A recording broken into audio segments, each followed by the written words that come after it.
COVID is such a challenging time, and the communities are facing many complex challenges. The very first thing we did was just reach out to all our communities and go, who's open? Who's not open? Who's at risk because they don't have protection for their staff? And so in the early stages of the pandemic, a lot of it was just reaching out, talking to everybody and going, how can we help and how can we direct either funding and or other resources to those agencies so they could be responsive and reopen and serve the most vulnerable in the communities. And obviously we've got growing homeless populations in most of our island communities. And so one of the key things we wanted to do was to keep COVID out of the homeless population, because we knew that would be a super spreader. That would make for problems for everybody, and we wanted to keep that vulnerable population safe.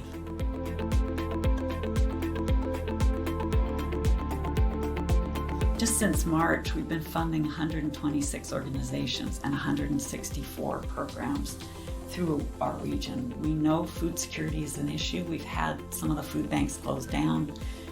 We had to step in and figure out how to get donors' dollars to get food delivered in some of these more remote communities. Many people have been laid off, and so what we're seeing is families actually facing food insecurity for the first time.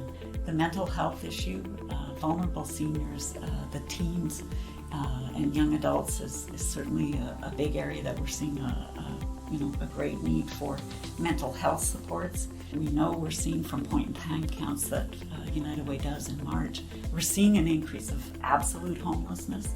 What I'd like our donors to really understand is we're trying to move upstream to prevent people from being homeless. So if we can do rent supports, if we can help people prior to them becoming absolute homeless and having to go into shelters, that's key. Our real concern right now is we've been responsive both with the federal dollars and with our donor dollars this fall, but if we don't run a strong campaign this fall, many of those programs aren't going to be available next year. In Nanaimo, I have lots of stories in Nanaimo.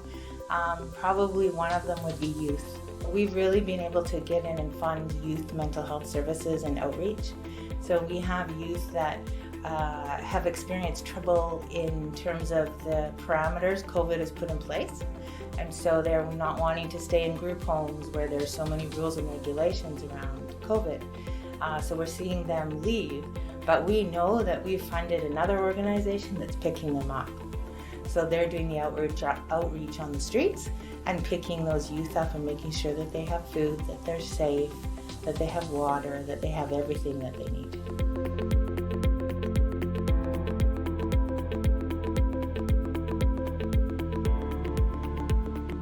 It's multi-layering approach to supporting community really happens a lot here in Nanaimo. The need is huge in our communities through next year. We're turning to our donors again this fall saying, if you can, please give. It's going to be needed more than ever.